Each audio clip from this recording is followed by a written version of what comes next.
Hello, everybody, and welcome to the Underneath Podcast. I am, of course, Cale Zeldin, your host here, and I'm excited to bring a guest on today, Justin Wells. Justin Wells is someone who kind of lurks in this little corner. So those of you in the audience who are part of this Vanderklay, Vervaeke, Pajot corner of the internet will be familiar with Justin. But for those of you who are not, he is a filmmaker, a thinker, and someone who uses X in remarkably similar ways to me. So I wanted to bring him on. Justin, how you doing today? Good, Kel. So we had a brief, quick conversation, but I'm going to jump right into it. You use, by the way, your X handle is Justin's Morning Coffee, or @1JWells, and I'll put that's in the description below here. You use this platform in a way that I admire, and perhaps somewhat narcissistically, I admire it because I think you use it the way that I use it, which is I post things, I'm scraping things that as they come up to my viewfinder, I scrape them and post them, and I scrape them and post them. And part of it is a sort of almost like a sending out depth charges to see how they work. Is this something that you consciously do, Justin, or is just how you've fallen into it? I mean, I just look at it like kind of like a public notebook. Yeah. You know, I go to the coffee shop and sit with a notebook and make notes. And then sometimes I think, well, I'll just post this on X and see what if it resonates with somebody. And for me, I think I'm a bit of a processor. Like I need to try to articulate something. And you know what? I never could use it until I could do longer posts. Like I need it to be longer, like longer threads. Yeah. And sometimes I like it when it's like so long, nobody even comments on it. Yeah. No, I know what you mean. I remember when they changed originally to, was it 140 characters first or 120? And anyway, I remember there's the original one. I would play with that a little bit, and then they doubled it, and I was like, oh well, there it goes. It's over now. And anyway, you sort of settle into the character count, and then of course with X now, it's sort of you can expand these things out. And I've been playing with it myself. I'll write these long posts. I used to do those kind of threaded, those 12, 15 post threads. I don't do that as much anymore. So yeah, which is kind of sad. I kind of miss those thread days for it. But so you see it as a kind of public notebook. And you call yourself a public processor. I like that idea. I don't know if you're familiar with Crime and Punishment, but there's a great character. He's Raskolnikov's best friend. Raskolnikov, of course, doesn't really have friends, but he's the guy closest to Raskolnikov, and his name is Razumihin. And Razumihin is an out loud thinker, and he kind of makes a fool of himself all the time. But he's like, I need to know what I think, and the only way that I know what I think is to just say it out loud and see what kind of reaction I get from people. So, in that spirit, Justin, I guess this is what we do. So I have come to you again through this little corner, and our mutual friend Karen Wong has suggested that everyone should find that thing which for you has no bottom. And I think we can call those obsessions. And what I love about your work, especially on this medium, is that you are obsessed with story. And I'm a teacher, you're a filmmaker, I think, but I know you teach too. And sort of part of what you're doing is trying to learn it from the standpoint of craft, but also trying to learn it from the standpoint of teaching. And so, why? Let's just get to the first thing first, which is, why are you obsessed with story? Yeah. Well, I think there's just something about just story and narrative it's like a familiar place. It's a comforting place for me, I guess. And I started doing little films with my nieces and nephews whenever I'd go once a year, like for over the Christmas break. We would make a little movie, and I would sit there, and it started when they were really young, like 5, and now they're between 15 and 11. And just the pure, like, love of story that they had, you know, for example, was it's just so and you know, just movies are comforting, you know, like imagine your favorite movie, you put it on, you just feel at home or something, you know, it speaks to your soul in some way. And so I love stories myself, but also the idea of having someone come into the world of story through teaching. You know, we used to have a story hour here in South Pasadena, where it was 10-minute stories, and it was a live event once a month. My buddy Rex, a retired pastor, would host this live show, and we would curate it. We'd go to story shows around LA, and we'd say, hey, do you want to tell that story at the Otter Story Hour here? And it was like everybody said, I never knew that an evening could be so enjoyable. Wow. If you 6 people telling 10-minute stories each from their real life. And then Rex, he had a story coaching, sort of like, if you want to tell a story from your life, 10-minute story, here's how I do it. You know, here's how you can. So it's refining that anecdote from your life and connecting it to meaning, you know. I think it's just a very therapeutic, healthy, you know, connecting into human thriving, you know, it's just a wonderful thing. You know, I love both aspects of that story. I love the fact that you would go home for Christmas and you'd be that uncle, right? And what a great pretense to sort of get to know your nieces and nephews, because that, you know, that can be pretty awkward, right? You know, it's like they see you a couple of times a year. You're like, oh, hi, you know, but to sort of roll up your sleeves with them. I remember early on playing with iMovie with my kids on the family iPad, and they thought this was just like amazing, you know, that you could actually do this thing. So I love that intuition that you had with them, because for me, I didn't understand story. This is gonna make you laugh. I think I did not understand story as something that you could do until I was nearly 30. Right. You know, and at that point, I had already had a master's degree in lit. Right. You know, I've been studying story my whole life, but I had this kind of conception. I had such a high and elevated sense of story that like these things just kind of came down from heaven, you know, like this sort of fully formed thing, and then it was just sort of given to the world. And it wasn't until I started to try to write screenplays and then did a deep dive on the craft side of things that I had a much more an intimate, less reverent. I'm being careful with my words here because I know how that might sound, but a kind of less reverent sense of what stories are and could be, which in turn really revolutionized my own appreciation of the stories that I was teaching in the classroom. You know, up until that point, I was really almost like kind of like a distance kind of thing. And once you start, you know, for me, the book that really opened up story for me was McKee, right? McKee's story. And I went and did one of his story seminar weekends, which is just him going through his book. Yeah, it's an experience. I recommend it. It's good times. I can't believe he's still doing it, because I felt that he was old and coughing up his lungs back in 2005 and 6 when I did it the first time, and he's still going. But what struck me about that is that, you know, he's great about the inside and the outside, and so maybe we can kind of go back to that in a minute. But then let's get back to the story about your retired pastor friend Rex, and this running this kind of story experience, this sort of 10-minute stories. Why is it? Makes, of course, perfect sense that a pastor would get this, but why have we abandoned this most rudimentary of liturgies?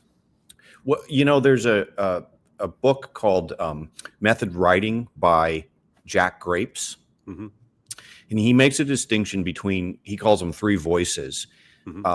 There's reporting voice, and there's head voice, and there's deep voice. Okay. So head voice would be maybe talking intellectually about something, you know, and then reporting voice is maybe talking about, let's say, about an emotion, but not experiencing that emotion. Like, oh, you know, I had a really fun time. That's like reporting voice. And story or deep voice would be walking through the experience Right. and feeling the emotion.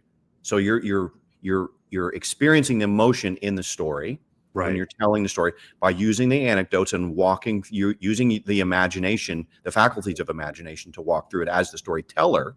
Okay. Right. And then that's giving the audience or the listener or the viewer, they are also mirroring those emotions, and playing it along with, like, it's an Yeah. interesting technology. Yeah, I this really struck me last month when I was teaching Paradise Lost, and I've taught Paradise Lost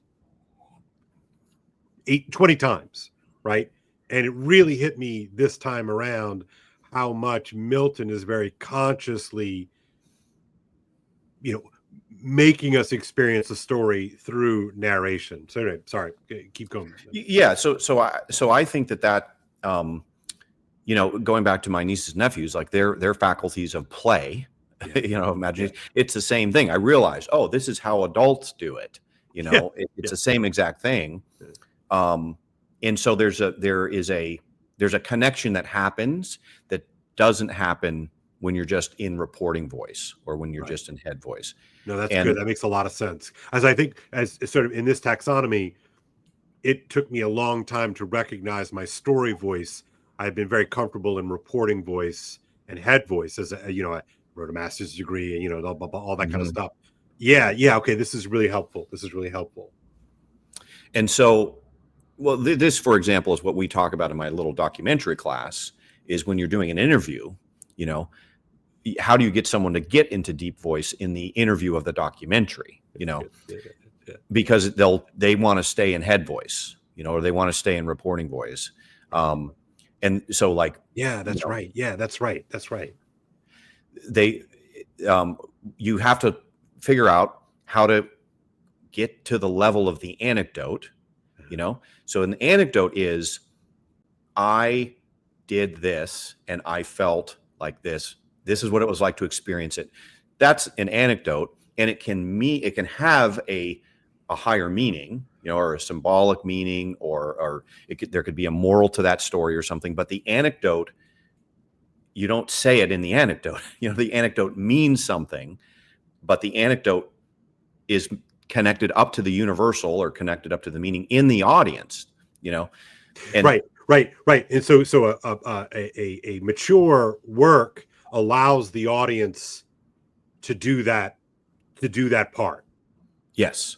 Right. Here's a good example. Like in my class yesterday, I showed a clip from just this documentary about Steven Spielberg that's on HBO, and I said, "Do you notice that every time Steven Spielberg tells an anecdote, it has the same pattern?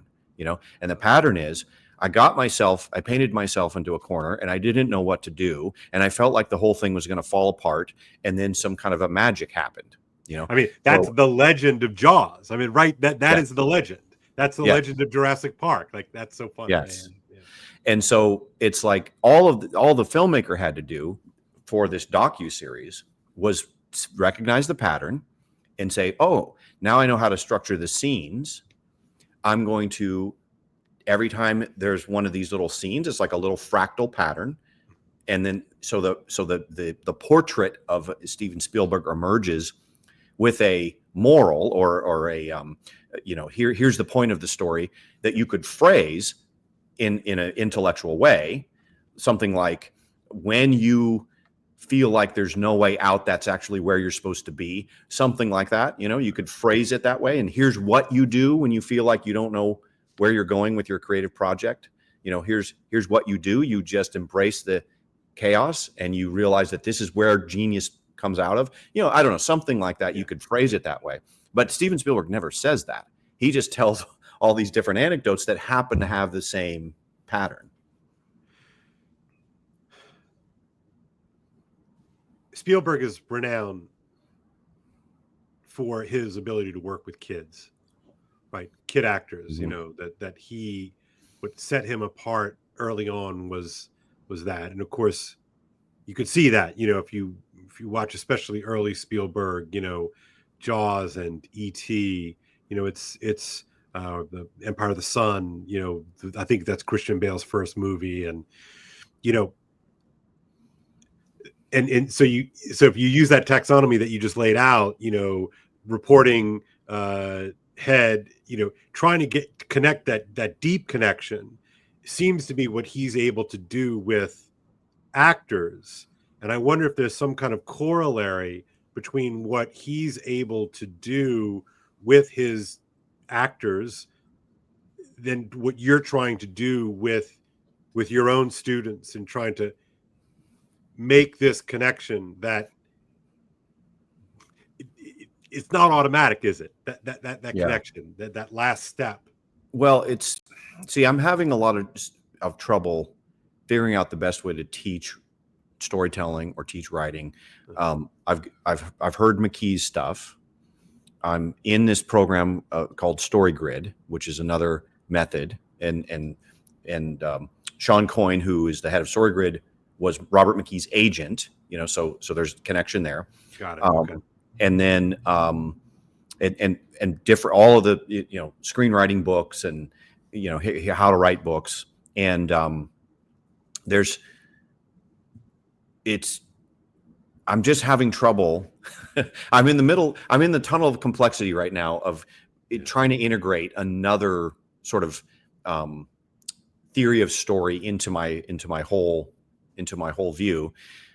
And so every time I intellectually add another layer of understanding that comes from cognitive science, that comes from understanding the hero's journey, that comes from understanding the relationship between the protagonist and the antagonist, and the crisis choice, and progressive complications, and double factor problems, and all these things that you have in story.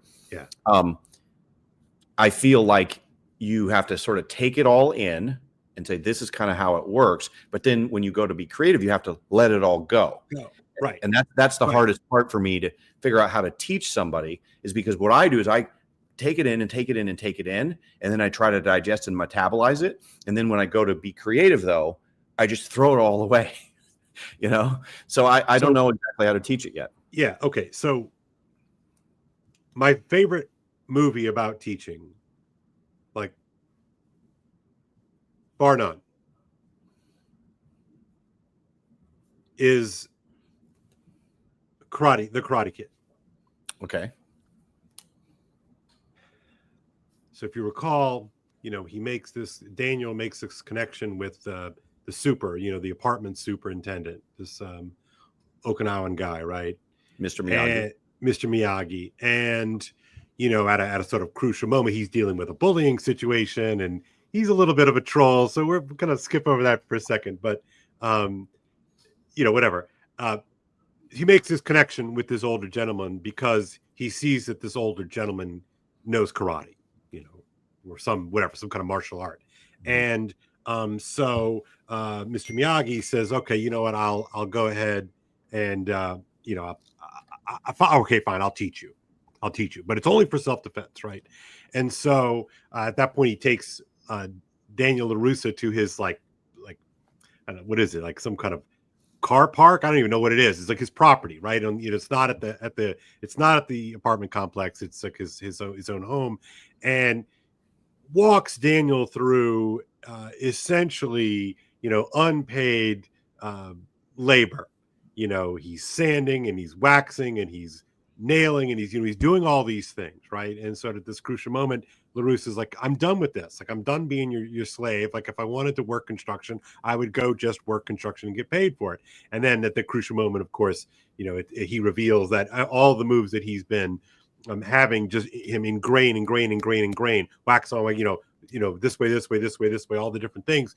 In this sort of crucial moment, he puts it all together. And it's at that moment, he not once does he say, Daniel, I'm going to teach you, I'm going to build your karate game from the ground up using all of these different moments, but rather once it's sort of post-cognitive, right? You can think of something as being precognitive, cognitive, and post-cognitive, right? All those things that we learn by heart, I think we would call these things that they fall into sort of the post-cognitive, right? And so at this moment, and that is where a kind of gestalt happens, right? Where all of a sudden he's like, oh, I can do all these sort of things. And, not once does he say, oh, now I understand, Mr. Miyagi, and they kind of like lay it all out. No, the audience understands it just as quickly as Daniel understands it, just as quickly as the teacher recognizes that he actually did the thing, is that he's there. And now it's just about refining those kind of things. But it's almost like the goal is to sort of trick your conscious mind to let go in so that you're responding to problem solving kind of in this post cognitive moment, right? Yes. And so is this sort of muddle that you're stuck in? Oh, okay. Yes. So this is exactly what StoryGrid is experimenting with right now. What they're doing is they're making a distinction between practice or running drills and being in the game. Right. So they call it a writing dojo, you know? Love it. So, That's funny. Yeah, so when I was learning tennis, my grandfather was my tennis teacher. Yeah. And I remember learning the inside out forehand. And the inside out forehand Right. was, okay, step with your other foot and hit on the inside of the ball. Instead of going down the line, you're going to go cross court the other way. Okay. So it's very technical, right? With you. Hit the inside of the ball, blah, blah, blah. So then he would throw it to that one spot, just toss it, and I would do it over and over and over and over, right? The same exact swing. Yeah. But when I was in a match playing in high school, right, I didn't think about the inside out forehand. I just hit it when it became the moment to hit it. It emerges as yes. This is the opportunity. Yes. Right. Yes. So the question is, how do you do that with writing? Okay. Yeah. So what they're experimenting with, and as far as I know, they're the first sort of people to do this in this way, is breaking down the story into different skill sets. Like I'm talking about the inside out, the backhand, the forehand, the volley. Imagine if you could do that with story. Right. And so you've got the inciting incident, the progressive complication, the crisis, the climax, the resolution. And then you're saying, okay, you're going to write one scene only. Yeah. And it's going to be this scene. Could be the speech and praise of the monster scene. It could be the getting the message scene. It could be the close call scene. It could be the security breach scene, right? Yeah. Eventually, they're going to have a name for every scene in the entire Heroic Journey 2.0, which is his version of the hero's journey. Yeah. And then, so you're not supposed to try to put in any foreshadowing. You're not supposed to try to connect it to a larger story. You're just practicing as if I was practicing the inside out forehand, the one scene, disconnected from everything else, and have it stand alone. So imagine if you wrote, 10 different speech and praise of the monster scenes, which the purpose of that. The purpose of it is to show how powerful a monster is in relation to the protagonist. And you did it 10 times, all with different scenarios, different genres. One is a police genre, one is a horror genre, one is a sci-fi, whatever, Yeah. And then your mentor, your instructor tells you if you got it, basically. Mm-hmm. So now the theory is, when you're in the game, and what being in the game means, okay, now I'm writing my novel or I'm writing my screenplay. Right. When it comes time to do that swing, you're ready, Yeah. Yeah, no, totally. I mean, yeah, it makes sense. So, what comes to my mind, Justin, is jazz. And, for the lay appreciator like me, I mean, I'm not a musician, but I've done my various deep dives and rabbit hole jumps with jazz over the years. And the genius of a Miles Davis or a John Coltrane, or a Bill Evans, is that they make the complex look easy. But if you know anything about them, they were obsessive about scales. Right. They were obsessive about the boring stuff. And, and I maybe this is like a apocryphal story, but, I have a vague memory of one of these guys saying, what separates the great cats from the mediocre is that we have a tolerance for the boredom. We have a tolerance for boredom that most people just don't have. Right. And I thought that was really insightful. It's really insightful because, we don't see that stuff, right? Unless you live with them, we just get to see the dazzling performance, at the lounge, on stage. We don't see the wax on, wax off. Yeah, right. Paint the fence. That's right. There's it's an old Spike Lee movie, Denzel Washington, I believe, and I think he plays the role of a trumpeter. And I don't know if I don't remember which movie it is, but it's Denzel Washington, and it shows him his character as a young kid, and it's da da da da da da da da da da da, and like there are these sort of sequences where all you see him as like a little boy doing that, and you see him as a preteen doing that, you see him as a teenager doing that, and you see him as a young man doing that. So there's this beautiful visual oral storytelling, Spike Lee, and so you realize that this guy, this protagonist, who will eventually be played by Denzel Washington, has spent unaccountable amounts of time doing the boring things, and so now everything's like it's second nature. It's just so my question to you, I guess, is, do you think this is hackable? Like, can you hack? Can you like in terms of like the what is the hacker community, right? It's if something takes 8 hours, can I figure out a way to do it in 2 hours? Yeah. Right. Well, so this is the experiment right now that I'm going through, that I'm in the middle of, which I don't know what the outcome is going to be. I talked to one of the founding members of Act One, who now teaches at a school down in San Diego, a little Catholic school, and he's a very accomplished screenwriter, and I ran this theory by him, and he said, he goes, I think it takes 10 years to get to the level of top-notch writing, so I'm saying, well, what about, how good could you get undergraduates to be in 4 years? If you think it takes 10 years to get, let's say 10 years to get to level 10, and level 10 includes some life experience, some highs and lows of life. So you can't expect 18, 19, 20-year-olds. But could you get them, rather than them coming out at level 3 or level 4, could you get them up to level 6 in those years or something? Yeah. And he said, I don't know. He goes, in my experience, it takes 10 years. So then when I came across the StoryGrid guys, and they said, what we're trying to do is, and they had the 10-year as well. Everybody seems to have this 10 years in their mind. That's so interesting. They said, we're trying to get 10 years down to 2 years, Yeah. So I said, go ahead. I said, okay, I'll give you 2 years with me.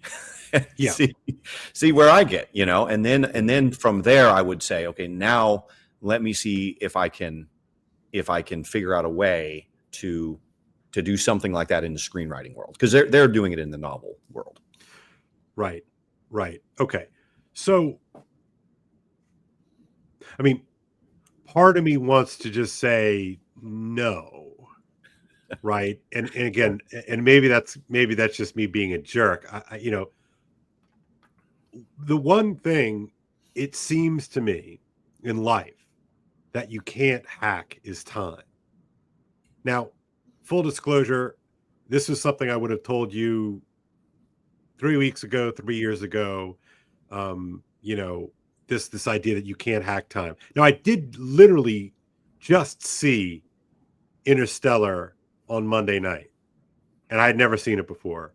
And so as I'm saying this out loud, one of the through lines in that film, and again, I will not be able to speak in any kind of authoritative way, this is just my impressions, is that one of the things that movie plays with is time. And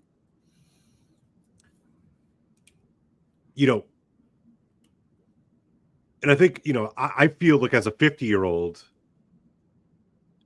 I certainly, have my mistakes and have my regrets, and how could it not be when you're 50 and all those kinds of things. But there are just things that I know at 50 that there's just no way I could know at 21. Right. Or 18. So in my way of thinking, we'll see what you think about this, that because you can't hack time, the one thing you can do as a kid that you can't do as an adult is you can go on sponge mode. Kids can sponge like nobody's business, right? We know this in terms of language, right? I could take, a 3-year-old, a 4-year-old, a 5-year-old, I could dump them in, Munich, and in 6 months, they're fluent in German. right? Right. I can't do that. I have a pretty decent ear, so I think I could probably pick it up, but I would never be able to speak it in any kind of fluency the way that a 6 or 7 year old can if you dump them there, right? So there's, and part of that's because I'm scared of making an ass out of myself. A kid's not scared of that, right? So that's the way in which kind of age works against you too, right? Kids are kind of fearless in that way. So what about this, Justin? There seems to be a wisdom, an old-fashioned wisdom in having kids not worry about mastery or craft or anything like this, but have them absorb as many different stories as is humanly possible for the first 15, 16, 17, 18 years of their lives, right? And then that becomes this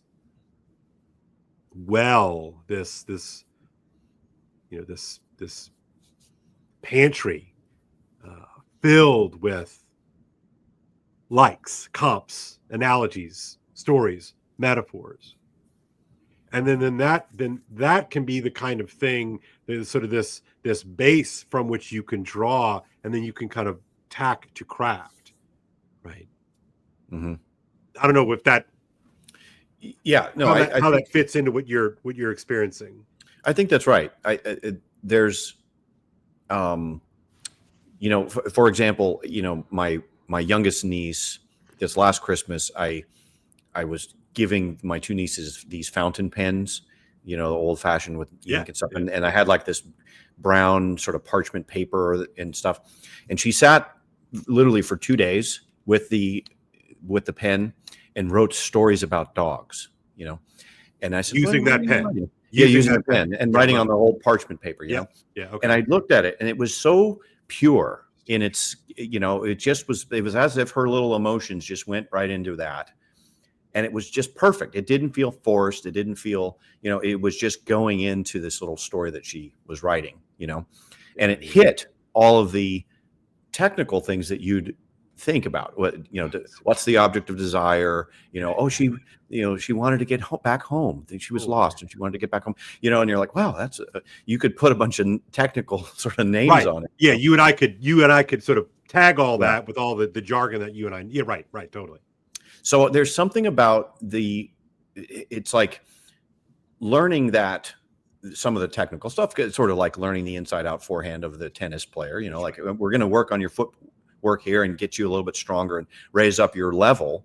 But then again, when you have to go back to the simplicity again and the purity when you're in the game, like when you're being creative.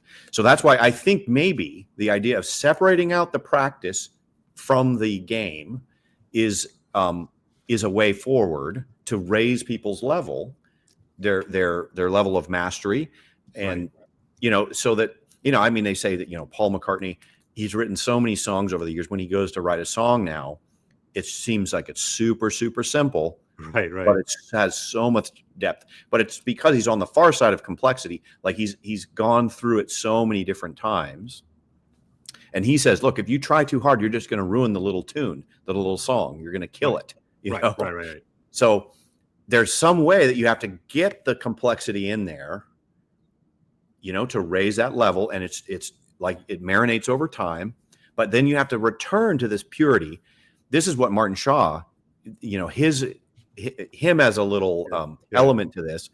He is so intuitive in the way that he kind of feels out these stories and retells them, that if I were to try to analyze one of his stories, when he's retelling a certain legend or something, and I try to fit it into Robert McKee's rubric, it won't fit, So it's tough, you said one size fits all.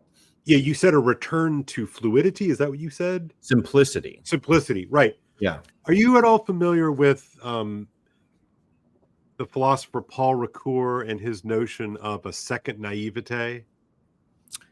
No, but I bet you that may have been where this idea came from. Maybe so. I mean, who knows? I mean, I'm not trying to pass myself off as some kind of Ricoeur, master, but something that I came across in my 20s has always stuck with me. And the idea, as I understand it, is that, and it was originally, I believe, in the context of theological studies, but he says something to the effect that when you're, young, of course, you accept stories on a kind of just immediate level, and then in engagement and in analysis, you're ripping it all apart and you're moving all these things around, and so it loses its kind of mystical unity for you, right?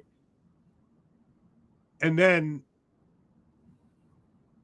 the goal is that you have to kind of pierce through that kind of cynical moment and get to what he calls the second naivete, right? That it's the naivete that, oh no, I lost Justin. Oh, sorry. Hold on. I got to change my battery here. Yeah, no worries. Give me a second. I love it. The black screen of death. I had no idea. I'm also surprised, being a camera guy, that you don't have a plug-in for this. You just went straight on battery. I'm kind of. It's just the plug-in is it charges the battery, but it doesn't keep up. Oh, that's so interesting. Yeah. So his idea, right, is that you have to pierce through that kind of this period of almost cynical and analytical hyper consciousness of the thing as a thing, back into a kind of new wholeness that still retains the sophistication, but the sophistication takes a turn away from cynicism and back into a kind of spirit of wonder. Mm-hmm. And as I'm hearing you sort of talk about this, Martin Shaw is, a perfect example. Like, he's such a fascinating guy because, he's clearly no spring chicken, yet to see him in action is to sort of be in this presence of the sort of the eternal puer, right? The eternal boy. Like, there's this boyish, impish quality to his storytelling that is absolutely magnetic. And so if you know that this is no idiot. There's a canny quality to his mastery that makes it look like, the kind of the doddering, foolish, dynamic old man. Does that, Mm-hmm. if that makes any sense? Yeah, and this is exactly what the best storytellers that we would have to the story hour. It would the story that they would tell was so tight, 10 minutes, true from their life, and it just flowed perfectly. And it's one of those things where you get in the flow state while listening to a story. Yes, it's taking up exactly as much cognitive load as it should. Yeah. It's not over, it's not under, and it doesn't seem like any time is going by. Everything is all connected to the controlling idea that keeps you interested, the object of desire, whatever it is. And they work on it for months, like perfecting that story. But then, they're sort of like the duck that's just sort of gliding along, and the feet are working really hard. Yeah. Beautiful. So you mentioned that you gave your niece an old-fashioned fountain pen and some parchment paper. And this is something I've been wanting to talk with you about. And you gave me the pretense. Just as a quick introduction to my question, I guess I'll tell a story. So I started playing golf when I was 24 years old. And I had always kind of wanted to play golf, but we just, as my dad told me, we're not country club people, which was fine. We weren't. But I was always attracted to the game. And so finally, after graduate school, I get my first job, and I'm like, I'm gonna learn how to play golf. So I went and I bought a $50 set of used clubs at the thrift store, and started playing golf. And of course, me being me, I bought a book, and so I started reading Ben Hogan's classic 5 Lessons. It's an absolute masterpiece of golf instruction, and it has just these exquisite pen and ink drawings for all the different positions, and it's a masterpiece just from an aesthetic standpoint as well. And at any rate, taught myself how to play golf, and then Did it. I did it. I played a lot of golf. There have been periods of my life where I've been positively obsessed with golf, and then there have been periods because of children and all sorts of stuff. You kind of you recede for a little bit, and you went. So this most recent time, I kind of went back. I started playing again, and I stalled out. Like my passion for this whole thing stalled out, and in part, I have this sort of weird internal space where I get nervous about my obsessions. And so then I kind of back out of it because I was being obsessed with like how much distance can I get out of this ball and like how can I was getting into all of those kinds of things, right? And I realized that I was sort of squelching the spirit, so I fell out of love with the game. So then what I did, I'm a golf coach, by the way, for the high school team, my high school team here, and so I'm around the game still all the time. And so what I did a couple of years ago is I went out and I bought an old set of golf clubs, right? These are technological, dinosaurs. It's like a slug of metal at the end of a thin, whippy shaft. It's a wood. There's zero game improvement. There is, and I found myself reconnecting to the game in this kind of romantic way because when I hit, my 7-iron 140 yards with this ancient set of golf clubs, like, and it went straight or it did exactly what I wanted to do, like there was this weird satisfaction that I had done something, and it kind of reconnected me to what you might call, I don't know, the spirit of the game or the spirit of the endeavor. And when you were talking years ago with Karen Wong, our mutual friend, you talked about one of your hobbies is that you take, you do like vintage photography. You take vintage equipment, still working equipment, but you sort of deliberately kind of engage in this action. At the time, you said something like, "Well, look, as a filmmaker, the cost of it, the resource cost is just so high. You can't just go out and like practice making movies on film, right?" So I'm trying to bring us to where my question here is, what is it about engaging with these what we would call primitive equipment that connects us to something more fundamental? Am I just being a romantic here, or is there something happening here? Yeah. I think maybe it has something to do with focus. I mean, at least with the cameras, it does for me, because they because it's hard. yeah, because it's people talk about how like when you take your phone and you just hose it down, hose it down just means like just here I got it, and then now you prove to everybody that you were there, like everybody with at the concert with their phone or something. That's a technology that removes you from experience in the moment. That's right. But photography as an artistic act puts you back in the moment. Yeah. So you're there and you're okay. I gotta, I only got, in my Hasselblad, I only have 15 shots. Right. And it's medium format, and I got to meter it, and then I got to focus it, and then so what it does is it just causes you to kind of lock in to that moment, and it's become something that you experience the moment with. And I think the experiment had to do something about memory, whether or not people remembered things when they were taking photos. Yep. And they found that if it was hosing it down, no, you actually remember it less. But if it's engaging in an artistic practice, which the vintage photography forces you to do, then you remember it more. You remember the moment more. So what did your niece get when you gave her this? You could just as easily have given her the Uniball Signo, clicker pen that I use right now, but you gave her a fountain pen. Like what and the parchment. Like, what did that do, do you think? Because that's not something that she grew up with, clearly. Yeah, well, I mean, I think that it was like just I love fountain pens too. That's another. No, I get it. I'm trying to tease this out because But like, it's like the craftsmanship of the pen. Like I have a brass Kaweco German fountain pen.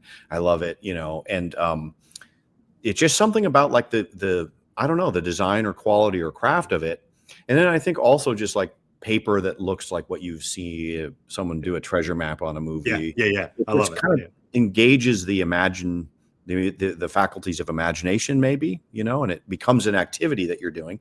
It's not like a task. Like when I sit in front of a word processor and like I got to write here, that's different than like I'm gonna when I have my little notebook and I'm sitting at a coffee shop with a pencil. That feels different. Yeah. So there's something about just like any mechanism that locks you into the moment where you can do a little bit of creative work. It's probably tapping into a different part of your brain. Maybe it's not the, Yeah. It's like friction, and sometimes I mean that physically, the sort of the friction of a fountain pen on nice paper is really different than just some sort of random one subject notebook that I buy for class notes, right? That there's some sort of tactile friction that is evocative of a different level of attention, I think. But so to draw that connection to like the golf, right? With an old golf club like a blade, I can't just sort of willy-nilly get up there and just like hack at the thing and expect good results. I really have to hit that sweet spot. Like, the sweet spot on a modern club might be this big, on a wood, an actual persimmon wood, the sweet spot's like, that big. It's like the size of the golf ball. And so if I don't hit it, like, it's not satisfying. But man, when you do hit it, when you hit it on the screws, I mean, physically you can hit it on the screw. It's like, oh, right. And it's like it's this bodily resonance. There's a humming that is akin to that flow that you're talking about. So, all right, so let's go back to writing then. Let's try to connect it back to this idea. Can you with this model, can you shorten the curve of turning somebody into a writer? Like you take this 10-year period that your friend down in San Diego has laid out just from his experience. It's like, yeah, it's about 10 years and you're working with these. So what are you thinking now? Like with this question? And I know you're in the middle of the experiment, so it's probably a little bit unfair, but I mean, it depends on if it works for me. I have seen vast improvement in my writing in just 2 months with these guys. Yeah. So I know it works for me in terms of me just sort of like the first couple attempts, and it's like, no, you didn't get it. And then going, oh, okay, well, what if I did this? And oh, there you go. You got it, So, but I think what I'm learning is that with some of my students or people that come to me sometimes, they have something already half done. Okay. And they're like, can you fix it? Can you help me make this better? And what I'm realizing from the StoryGrid experience is actually what you have to do is you have to go back and separate out the drill from whatever your creative project is and do the drills without thinking, how am I going to apply this to this story that I've been thinking about for 5 years that I'm still trying to write, because that'll ruin it. So why? Well, why does that ruin it? Because it has an internal logic and structure that you probably already gave it intuitively. Yeah. And then if you're trying to say, okay, now I need to figure out where the crisis, climax, and resolution is. Like when I go to write a scene for the StoryGrid guys, I say, okay, I need to set up the forces of antagonism, the forces of protagonism. I need to figure out what the crisis choice is and work backwards from that, and then construct the scene so it's coherent, right? Right. But if I go into something that's half written and I try to do that after I've already started, then it'll just fall apart because it probably had intuitively some subconscious like flow to it. And now I'm trying to impose a different system of writing or a different method that you could say. And that's just going to ruin it. Yeah. It's like, I remember when I lived out in LA, I knew a couple of people who made their careers essentially doing the weekend rewrite stuff, sometimes credited, sometimes not credited. And I marvel at that. Like, is that even real? Like, is that even like possible? Because how can you take this thing that you were not there at the takeoff, right? And Mhm. somehow whip it into shape. I really do wonder, and I don't have no inside information. Maybe you do. Like, how often does the weekend rewrite like work? And I'm being Right. a little bit facetious about the weekend thing, but that's the lingo. Mhm. Because imagine if you had a screenplay, whatever 95 page screenplay, and you optioned by Mr. Producer, and Mr. Producer's like, Justin, great, this is great. I'm gonna have somebody, do a what do you used to call it, a polish? No, take a run through it, or I used to know the lingo. I'm sorry, Yeah. I'm off my game. But so you give so Mr. Producer guy gives it to me for the weekend, and so I have to read the script and listen to the producer's notes about what he wants, and then like read the mess with it. Like Mhm. I really wonder how often is that actually a successful thing, or not. I don't know if you have any insight into that, because No, I think there are people that are good at doing that, but I think what they're doing is as if they're starting over, and it's their project, and okay, so it'd be the same thing as like, I've got this story in my head, okay, yeah, and then I go in and I say, okay, here's the inciting incident scene, here's the progressive complication, and then I start to write it that way. But I'm yeah, using this structure to sort of write it, you know. yeah, okay, Whereas so if it's your piece that you like parts of it, you're not sure about other parts of it, and then you try to come in on your piece that you have half written uh, and put in a new thing that you've learned, a new way, a new methodology, uh, then you'll ruin it. What you have to do is, if you're going to use the new methodology, I would say, is throw out the old one completely yeah, and yeah, start yeah. from scratch with the new methodology, Yeah. if you think it's going to work.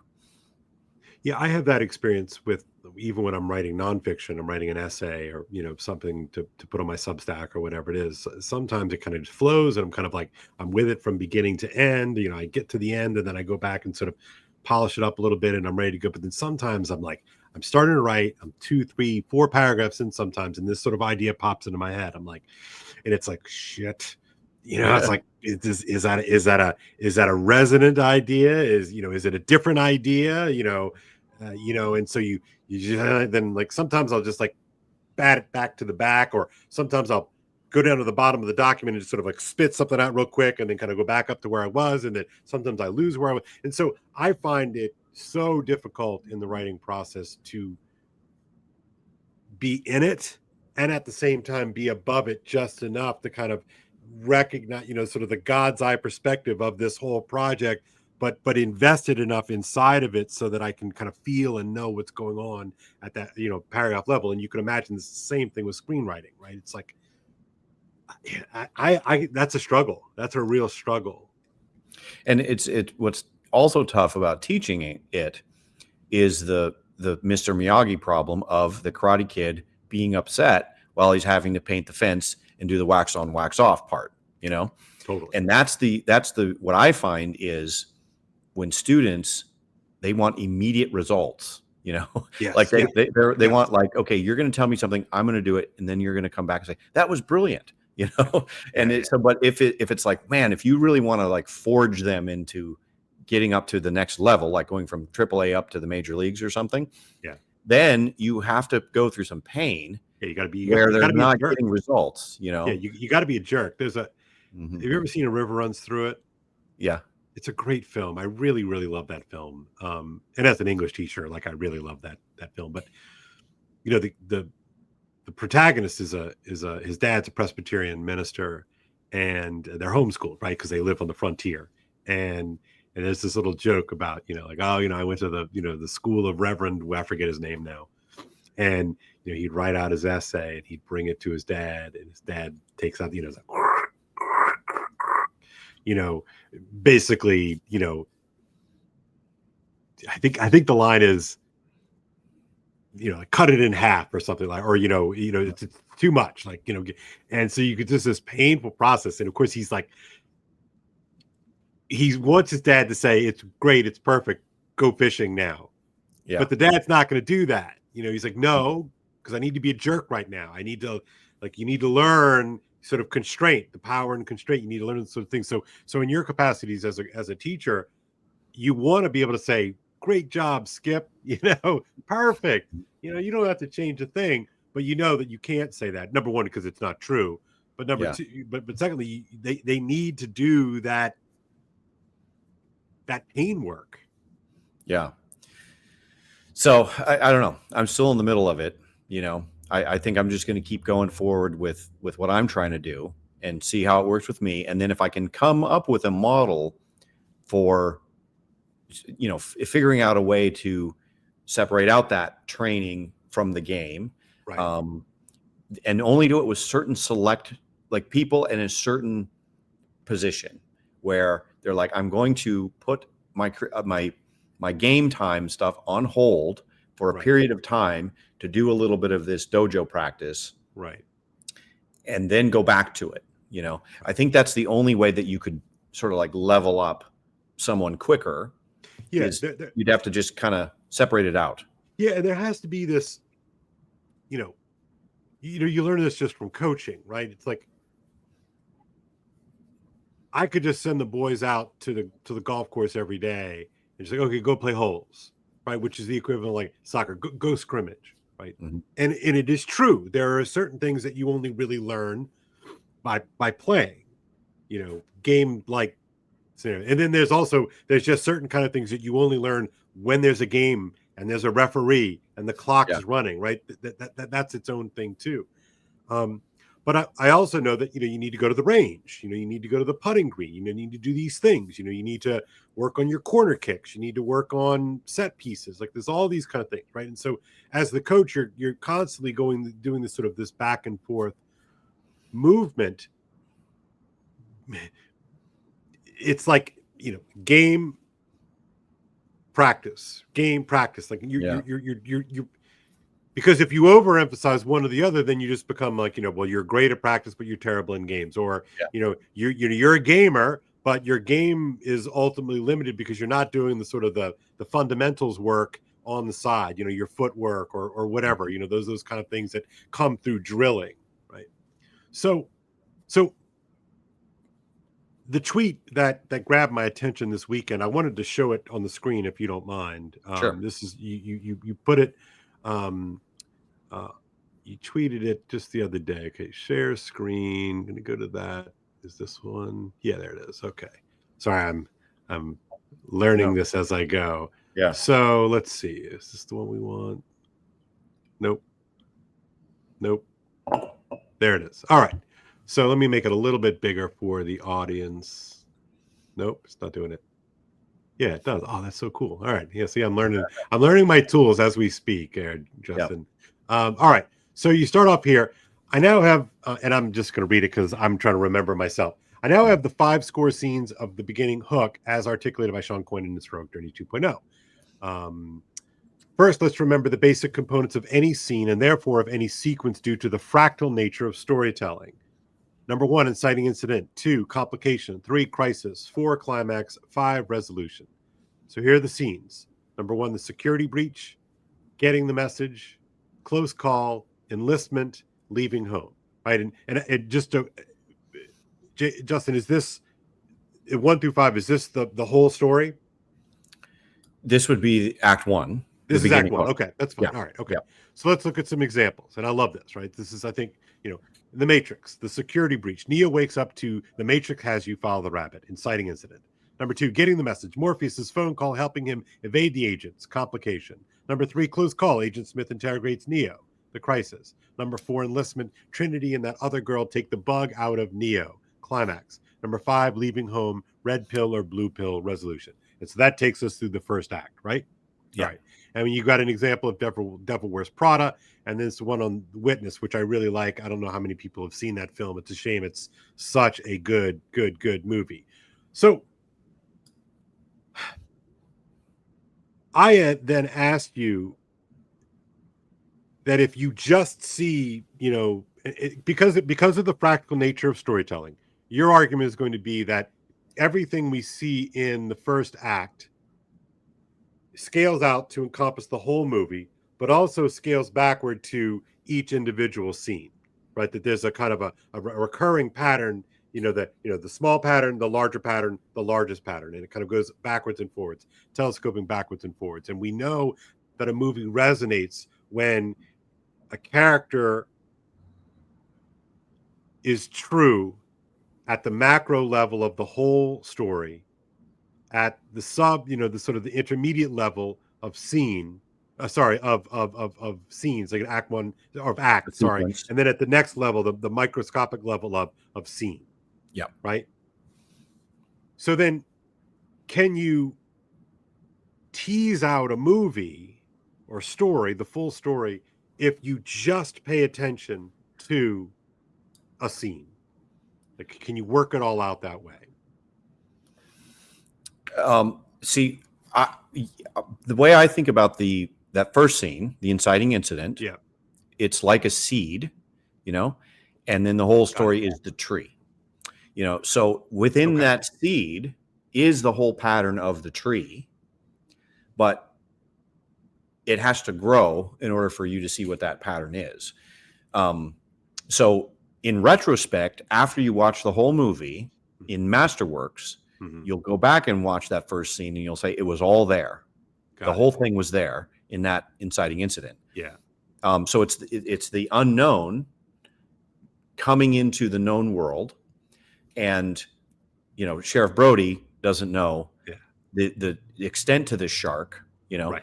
and we will learn just how evil that shark is, like throughout the movie. Right. But he doesn't know that at first. He just thinks he can take care of it using his ordinary methods of. Same thing in Witness here. Yeah. It's remarkable. He thinks Harrison Ford thinks, okay, this kid witnessed a murder, so all I need to do is my usual things that I would do as a cop with a witness, not knowing that it goes way deeper than that. That's the unknown. This outside. He can't use his normal methodology to solve this problem, and so that's what the whole story is: him having to learn how to solve this problem, which is bigger than his ordinary world. Right. So I think you could, and I think that's what it is. It's unpacking the seed. The rest of the story is unpacking that seed in the inciting incident. Yeah. So one of the smartest things I heard at that McKee weekend, and I don't think it's in the book, I think it was just one of these things he said kind of off the cuff, and he said, human beings are fundamentally conservative. He says, I don't mean that in terms of, voting for Republicans or whatever. He says that human beings are fundamentally conservative insofar as they will do the minimal amount. They will exercise the minimal amount in order to get the thing done. Right. And so that's why, if you've got a scene and, a guy has a fly, flying around him and he takes out a shotgun, right? It's like, that's excessive, that's an excessive outlay of resources to deal with that level of problem. Now that could be a funny story unto itself, and we could play that game, but I think he's basically right. And so, one of the ways in which, you can track the movies here, think of Neo or think of Chief Brody, or, use the movie of your choice, is that, part of the unfolding of story is the character, the protagonist, understanding with increasing level of maybe frustration how much he must spend in order to vanquish the enemy, kill the foe, achieve the action, right? And so that messy second act is almost always that slow ratcheting up of, okay, do I need to do this much? All right, what about this much? What about this much? What about this much? Right? Until you finally get to that point. And of course, it's always the point beyond which you want. Yes. Right. That's what farther and farther outside of your comfort zone. That's right. Right. And again, just as a teacher, what's remarkable to me about this is that, this is, this is in the Odyssey. Our human nature is so fundamental that this is exactly what Odysseus does throughout his desire to get home. He's like, do I need to spend this much? No, this much. Keep going, right, until he has to spend it all. you know. So anyway, I want to go back to, if we could keep going here. I want to Yeah. let's see, go to here. There we go. Okay. So he says, he said, now I've written, I'm told, a successful security breach scene, getting the message scene, and close call scene, all in different genres and settings. I'm working on an enlistment scene next. This is the idea of these practice sessions, to just get in the habit of, here comes the security breach scene, here comes the enlistment scene, etc. And just like the third baseman has made the throw to first base off the bunt 1,000 times, you just take the scenario you're working with and do what you need to do in that moment. It's great. I love. I'm tracking with your analogy. It's perfect. I'm not saying this will ever happen, but just imagine with me for a second. Imagine a class, a screenwriting class. Number one, week one, introduction to the beginning hook and the concept of the fractal nature of storytelling and the 5 core scenes. Week two, the security breach scene. Here would show not one, not two, not three, not four, but I don't know, 20 examples of that exact scene so that we can all sear it into our brains. Now, you're talking actually just like movie examples. Yes. And this is, okay. Week three, we read the scenes and use the scene analysis questions to evaluate whether or not they hit the target. More on this later. Week four, we read the revised security breach scene. The idea would be that a student really shouldn't really move on until they have nailed that scene. We're comparing them to masterworks after all. It's just one scene. You can get one scene up to that level. And week five, getting the message scene again, oodles examples, read the scenes, read the revised scenes. It would take 15 weeks to get through the entire beginning hook. So like already, you're starting to sort of enter into levels of complexity and time that I'm sure are frustrating to the student. Yes. Yeah. To do a whole semester just on the beginning hook would be, they're going to want to do a whole screenplay by that time. Right. So yeah, it would be forcing people to slow down a little bit, but with the idea that the more efficient use of that early time of slowing down, you can speed up later. So that when, after you've gone through this a few times and you've practiced, right, then you say, okay, now I'm going to write a whole story and it should flow. That's the idea. It should just flow out of you once you've done all this practice. You're not learning as you're going. It's like in the middle of the game, me stopping and saying, how did I do that inside out forehand again? right. That's the idea. And I don't know if it would work. I mean, but I think that it would. I think it would.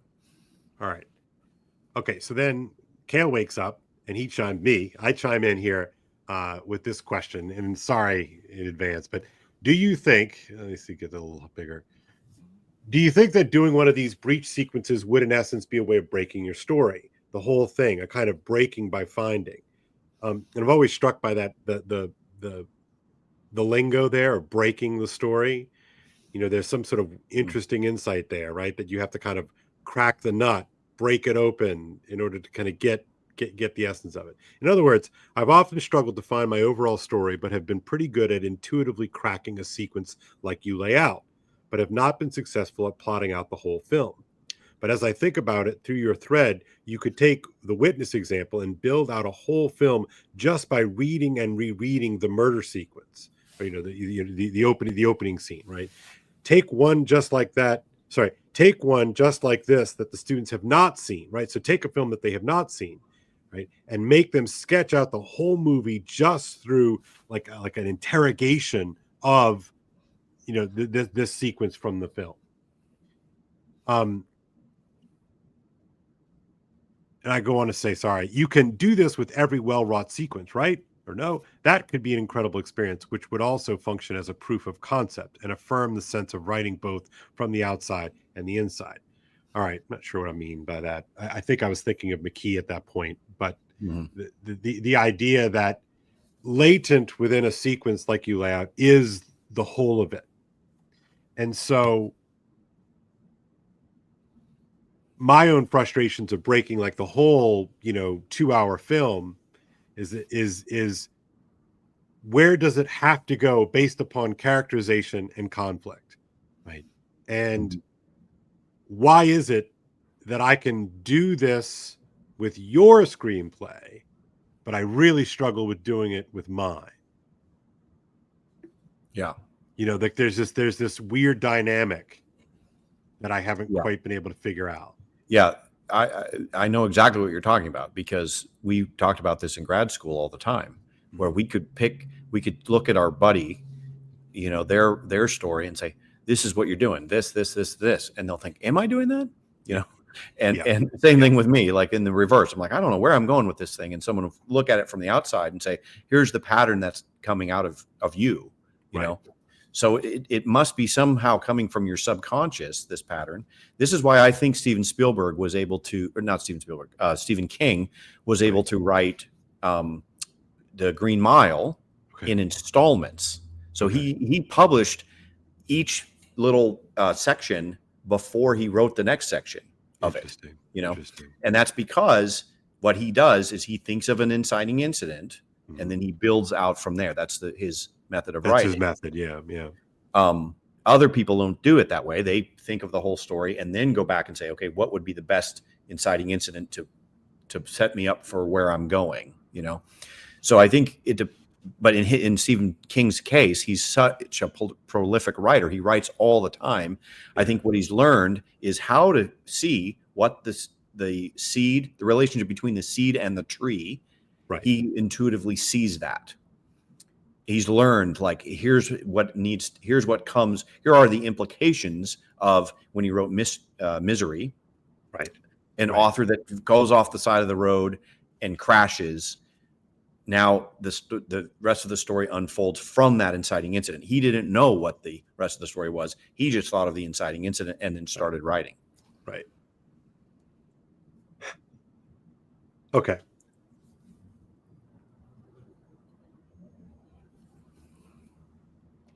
Take this out of the realm of practical teaching, maybe take a more of a sort of a cultural level of it.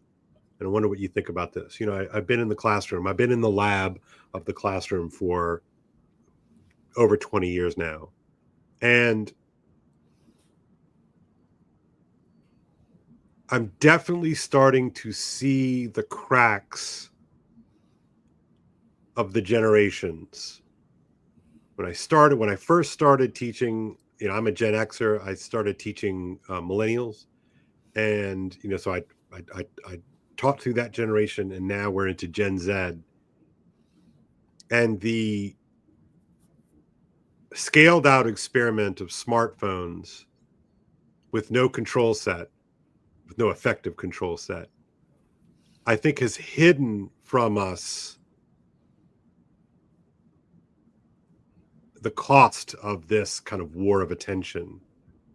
It's even hidden from us the fact that there has been a war on our attention. As someone who grew up before the digital age, I have banked within me a life of analog story. And even the millennials didn't have smartphones until either late high school or early college, and really didn't have the smartphones that you and I have, that we all have now, until their early adult life. Whereas like my Gen Z kids, they've always grown up in this split, this split. My worry is that they've become thoroughly digitized. We kind of think of that as a kind of a mental model, like chopped into zeros and ones with no necessary relationship with the number before it or the number after it. Mm-hmm.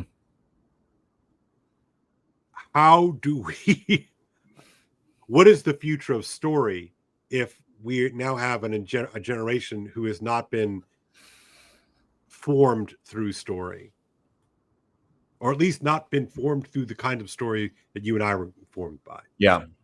Well, a perfect example of that is Everything Everywhere All at Once, last year's Academy Award winning film. The multiverse is a metaphor for our modern experience. One minute she's, in this universe, and then the next minute she's in this universe. That's like you swiping through your Instagram feed. Right. Different. It's a little tiny bite of attention every time.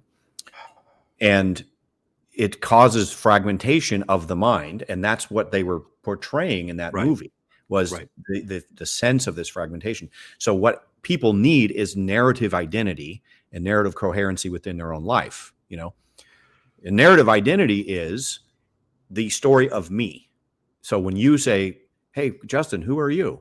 What am I going to do? I'm going to tell you a story. And the more healthy, I would say, my narrative identity is, the better that story is going to be. And the more unhealthy it is, the more fragmented it's going to be, Right. Right. And this is why this is how Christianity forms a narrative identity in someone. Right. Because you're living inside of a narrative Yep. that tells you who you are.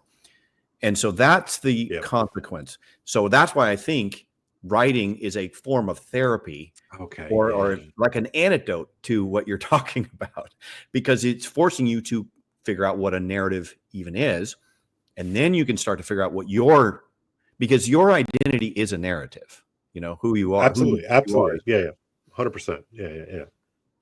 Right. If I can find a way, the great part about teaching in a classroom is, and I teach at a prep school, so pretty much everybody does their work, right? Is that you just kind of make them do stories, right? We all know that it's a lot easier to consume Instagram, or TikTok is probably the better example. And those are micro narratives oftentimes. They're not completely, but it's just so much easier to do that than it is to sort of pick up a novel and read a novel. But if I can get their attention, the old stories do work. It's not like, oh man, I taught Macbeth for the first 15 years of my career and all the kids love it, and now all of a sudden when I teach Macbeth they can't stand it. That's not true. Right. So, which kind of makes me double down a little bit, in my kind of old schoolness, that even in the fractured world of social media and smartphones, a good story still works. How young are your students, Justin? Between College? college. So 19 to 22, basically. And probably, that's a little bit of a self-selecting group because they're coming to you because they want to make movies, right? So maybe they're already. Oh, they're absolutely brilliant. Yeah, like the students that wind up in the program where I teach, they are the brightest, brilliant, like well put together, well spoken, kids that you could imagine. But they that's different than the rest of the culture. They're exceptions because one, they grew up in a religious home that probably did have a narrative identity. Two, their parents cared about them enough to like instill confidence in them. I make them do a form of public speaking basically as freshmen to pitch their idea for their documentary in front of the whole class. And as the class gets bigger, now it's 50 people in front of 50 people, freshmen. That's hard. That's hard. I mean, and they nail it, And so I'm like, wow, these kids are, So I think that every time, age of culture, there are certain challenges that certain people will fall into traps, but that if you can get away from it, you stand out even more, like the fact that how well spoken they are and how like attentive they are and everything is such a difference from people of the same age that I find in other contexts. Yeah, no, it's one of the things I tell my children, my kids, is that, there's never been a greater opportunity for those of you who are, motivated and educated and disciplined, and want to kill it. Like, the lane is wide open, but and I hate this is going to sound so mercenary, but because I think I sense in you, as in me, like I have a sort of a love for story, just as qua story, but there are worse superpowers to have than understanding story, because we know. I was just listening to one of my guilty pleasures is I listen to a lot of entrepreneurial, you know, startup business type things. Um, and they all talk about it. It's so funny, all the guys, like the big guns, the big platform guys, they all talk about, story, and as this mechanism for connection, that it's the only way that that we connect. And it's just so funny to hear these business guys talk about these kinds of things that, like when I was a kid, I don't know what it was like for you, but like we didn't talk about story. Like we watched stories, we read stories, we were immersed Mhm. in stories, but we didn't talk about stories qua stories, really. I don't know. Mhm. Is that was that true of your own childhood? Yeah, I think so. Like as a Yeah. meta category, you know what I mean? Like we Mhm. certainly talked about ET, and we certainly talked about Star Wars, and Return of the Jedi. I mean, yeah, we talked about stories all the time, but we didn't fixate on it now. And maybe that, this, maybe it's one of those things. Yeah, Kale, you're hearing it all the time because this is what you currently care about. So Yeah. maybe that's part of it. But I just don't remember people, adults talking about story qua story, like I do now. Um, Is that, I don't know if that, Yeah, I mean, I don't know. you're It's my immersed in the world. world though. You're immersed in the world, right? I mean, Yeah. you live Yeah. in LA, and you've been teaching and telling stories, for your Mhm. entire adult life. And so, Right. you know, but I don't live in LA. I live I live in the East Coast, and I live at a prep school, and yes, I teach Shakespeare and and Homer, but also, contemporary stuff. And it's not something on a day-to-day basis that anybody talks about, Hmm. um, as a sort of phenomena, but it is something that I see more and more of. And I wonder why that is. I'm genuinely curious as to why, as we sort of enter into these rocky waters of, you know, polarization and attentional scrambling, maybe we have a kind of collective intuition that we need to sort of reground ourselves in a story, in a way that didn't quite feel the same crisis when I was a kid. Although, now that I say it out loud, sorry here, but I definitely remember waiting in line for gas in 1979, with my mom. I was young. I definitely remember when Reagan got elected, and I definitely remember like a mood change. I didn't have words for all of this then, but it definitely seemed like something changed, then, as things do, right? I mean, these are nothing necessarily unique. So there did seem to be a kind of narrative that America had kind of fallen into, that kind of broke or changed then. And maybe that's sort of akin to the kind of vibe shift that everybody talks about now. I don't know.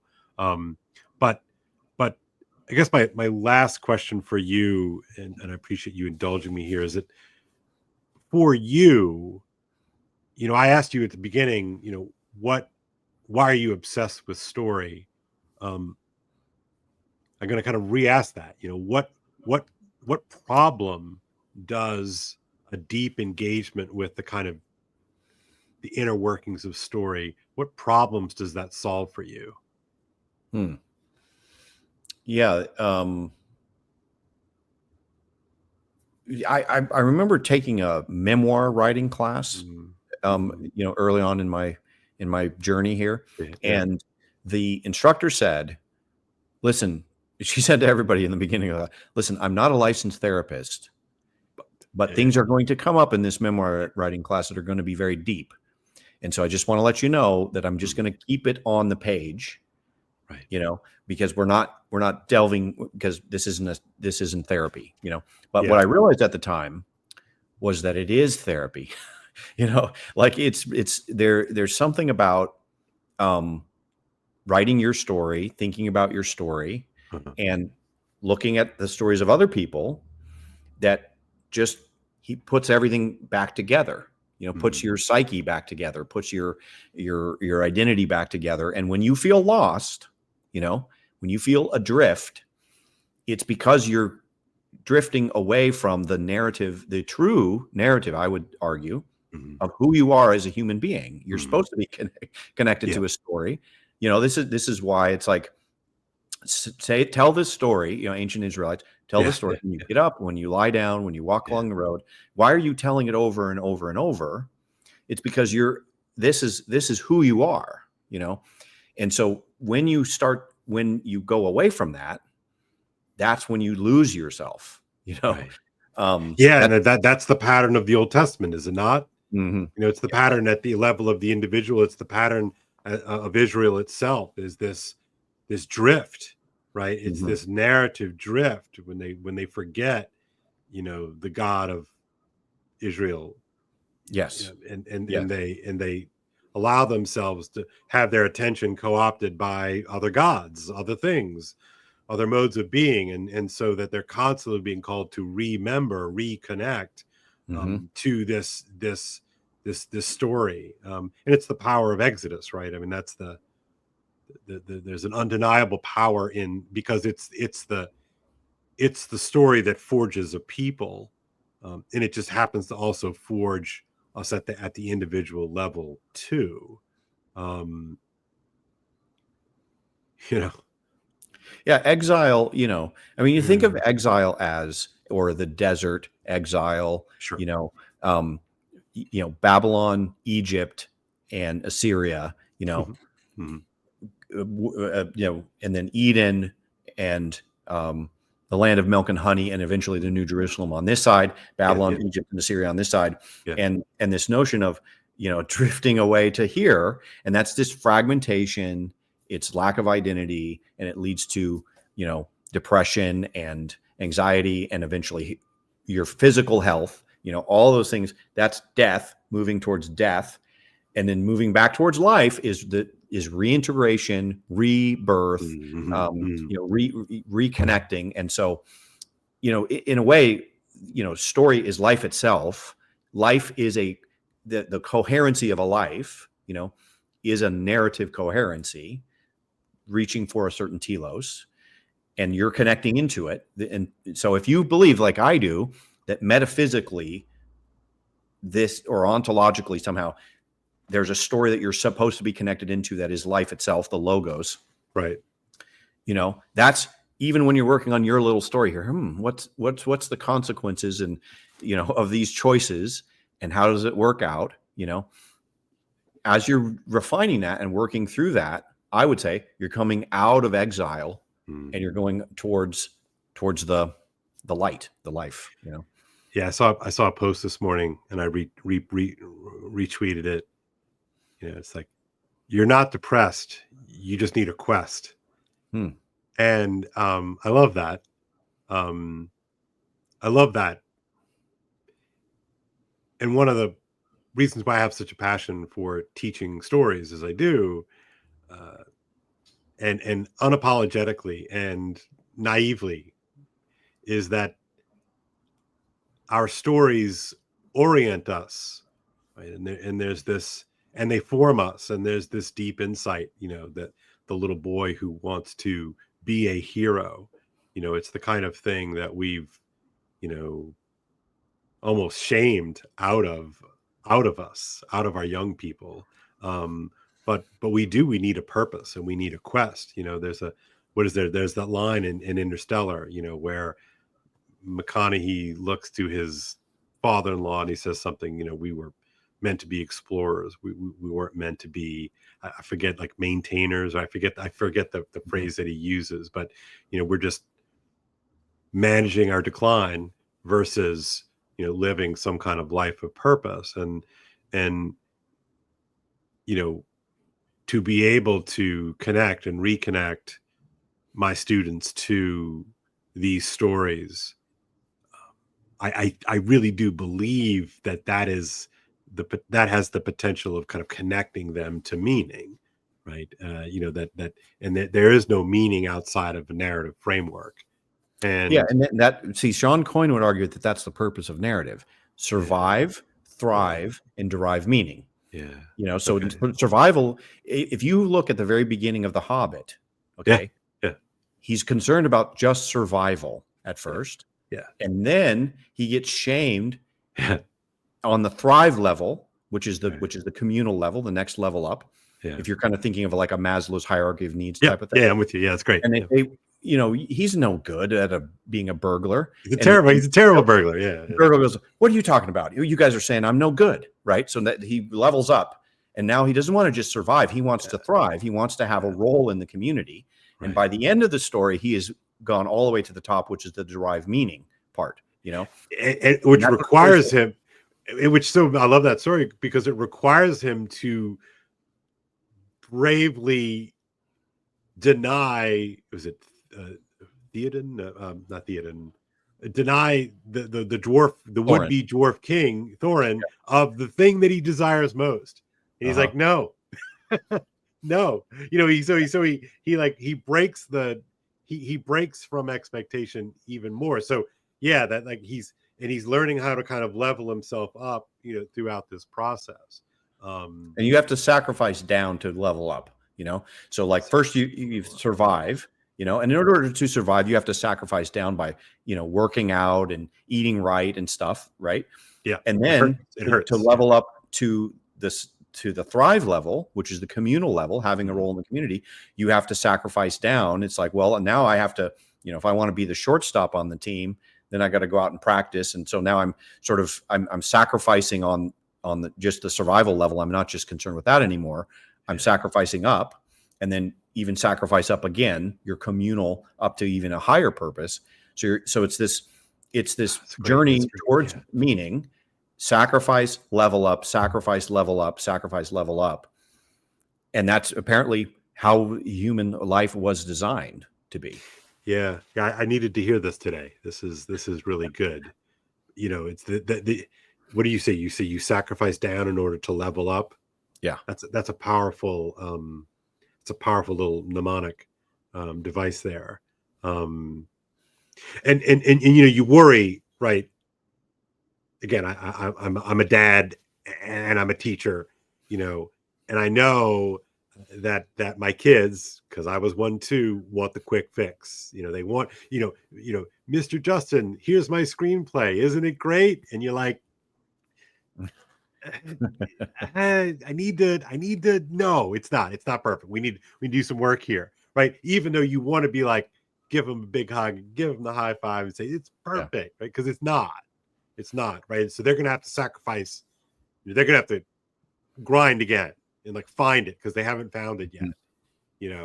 It's like, and I have the same experience when my kids are turning in an essay, and it's like most of the kids, they like type, hit Control P, staple it and give it to me, and they hope it'll be good enough. And like, you probably want to reread the. I do tell them it's like, it's probably not a good idea if I'm the first person in the universe to have read your paper, which includes you.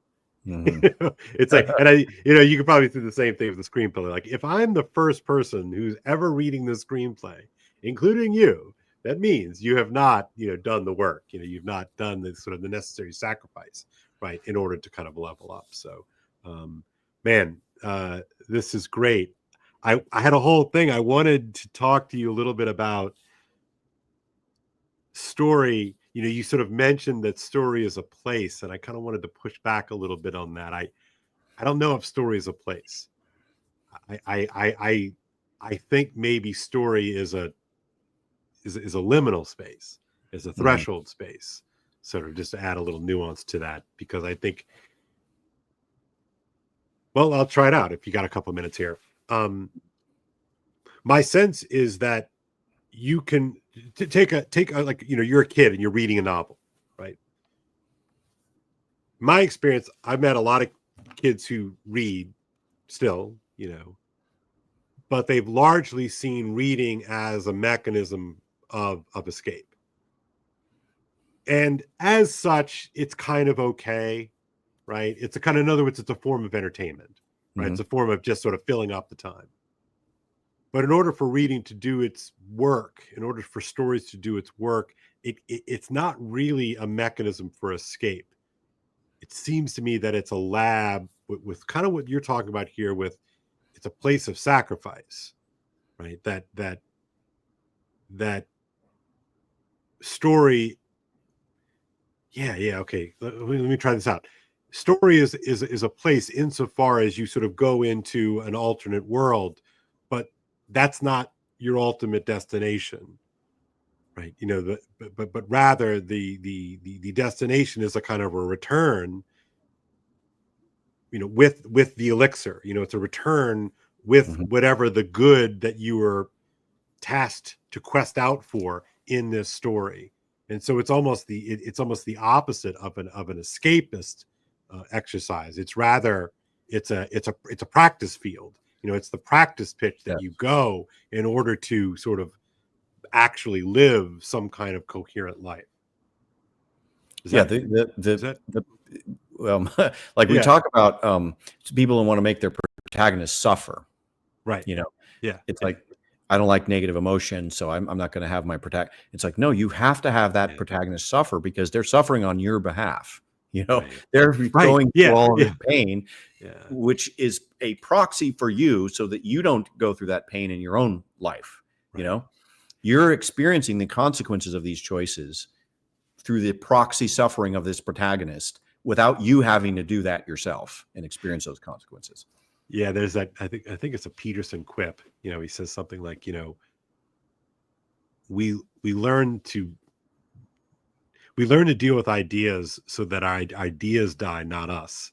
Yes. And I think there's a corollary there with Yeah. story. It's like we learn how to watch ourselves, Hmm. through fictional stories, so that we don't actually have to die, but that we can extract out of that experience. And it is an experience that we can Hmm. extract out something that we need in order to, live properly or what have you. So, Yes. um, so that's why I guess I quibble a little bit with the story as a place. There's a great poem by Philip Larkin, and it's a short poem. It's like maybe 15 lines, and it's called "A Study of Reading Habits." And it starts off with a young boy who reads. Um, uh, he does read heroic stories, but as a means of escape from his bullies.